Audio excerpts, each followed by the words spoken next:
I just figured I'd share with the rock band playing and stuff. It's kind of appropriate. I read today that the woman who was the inspiration for the ZZ Top song "Legs" was paralyzed in a horrible car accident last night. And so out of respect, the band is going to change the title of the song to "Wheels."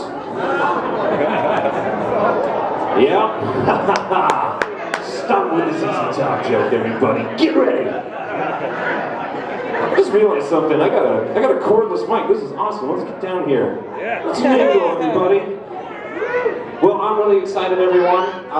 Summer's coming up. Is everybody super excited for summer? Right on. I am too. What's coming up in summer is one of my favorite holidays. One of my favorite holidays is 4th of July. I love the 4th of July, you guys. Yeah, we get some fans on the 4th of July. Independence Day. I love it, guys.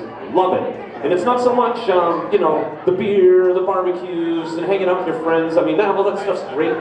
But really, for me, what gets me stoked about the 4th of July is it's one out of 2 times of the year that you can buy all the really good fireworks. Yeah, I love blowing things up. And more than anything, guys, I love bottle rockets. Bottle rockets are great. Because really, is there a better way that you can litter from a distance? And what better way to say Happy Independence Day than shooting some flaming trash into your neighbor's yard, right? Like, Happy Independence Day, everybody. God bless America, and screw the Johnsons, no. Super stoked. Super stoked for that. I want to talk to you guys about just a little short thing on the subject of disappointment. I bought some cereal the other day. And the cereal was the Special K with the strawberries. And they looked amazing on the box, you guys. Just these big, juicy strawberries splashing into the milk and the flakes just coming up. It was like just this great cereal action shot. And I was so excited for this cereal.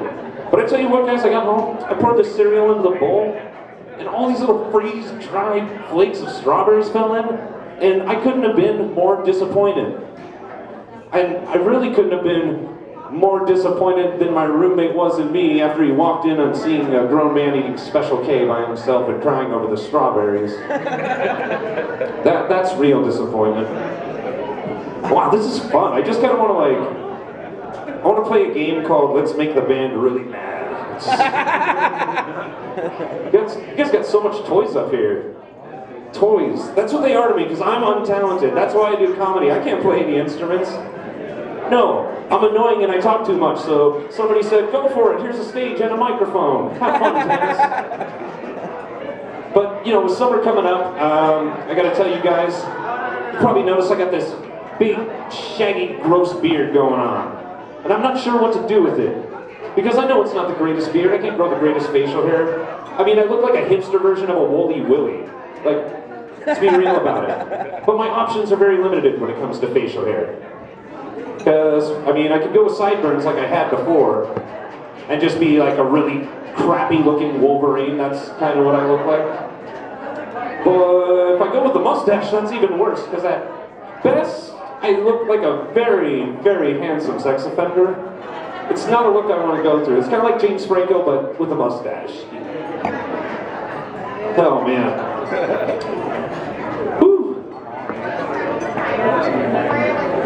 Everybody excited for Grinder? I haven't heard these guys, but they seem pretty badass. But I'm going to be super disappointed if none of their songs are about delicious, gigantic sandwiches. So, bring the sandwich rock, please. I want to get a little serious. I don't want to bring the room down too much. Let's hop back down here. Woo. I want to talk to you guys about something that happened to me last year. It was a rough thing that I went through.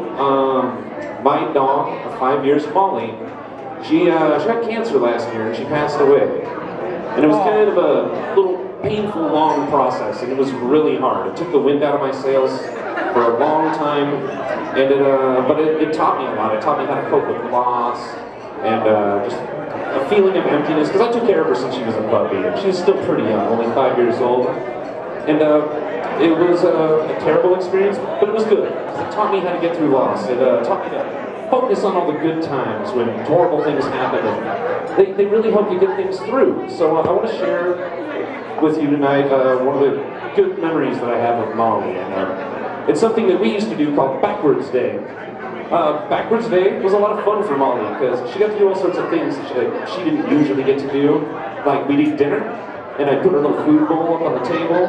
She'd come up, hop up on the chair and eat dinner with me. And on Backwards Day, Molly's allowed on all the furniture. And she could even come and sleep in the bed with me. Like I didn't care. I'd have to lid roll the whole house and all the furniture, but it didn't matter. It was a lot of fun for Molly.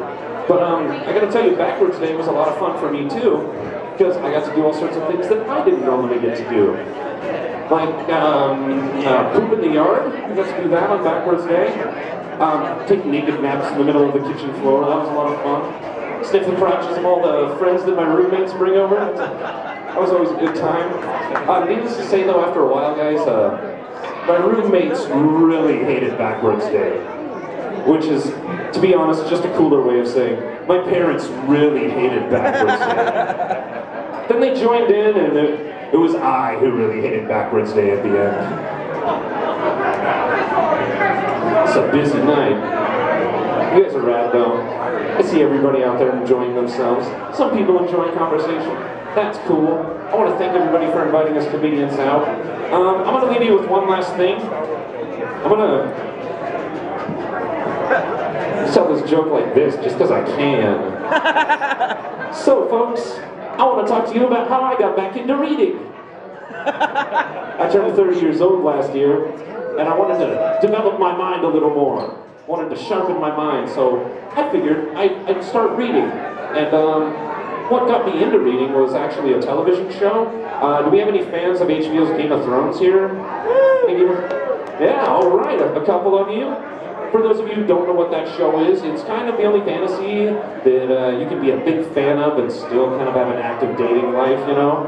It's awesome. It's really great. It's, Game of Thrones is like somebody took Lord of the Rings, right?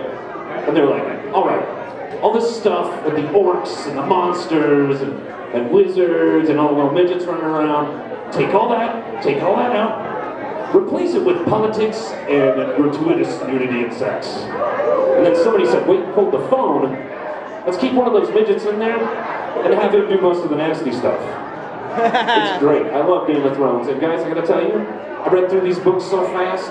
I got done with the series, and I was hungry for more reading. I was hungry for more. And so I asked this friend of mine. I said, hey, you're a reader. You got any suggestions of any books or any book series you could tell me about? She was like, yeah, I just got done reading this series. They actually just made a movie of it. Have you ever heard of 50 Shades of Grey? And I was just like, oh, 50 Shades of Grey? I've heard a little bit about it. It's pretty dirty. She's like, yeah, it's a smut-filled tome. It'd be right up your alley, you sick pervert. I took that as a compliment, though. She's looking out for my reading. So I went out to the bookstore, guys, and I got me a copy of 50 Shades of Grey. And I started reading this book, and I got really into it. I got like really into it. And before I knew it, like, you know, hand was drifting south, and you know, I was reading this book and having a great time. And let me tell you, they kicked me out of Barnes & Noble so fast for that. It was really rude. Anyway, guys, thank you so much for having me out, paying attention to my short little set. I would like to bring to the stage right now. We're going to keep this thing going. One of my favorite comedians and one of the handsomest bald men in Bremerton. Please welcome to the stage, Mr. Daniel Martinez, everyone.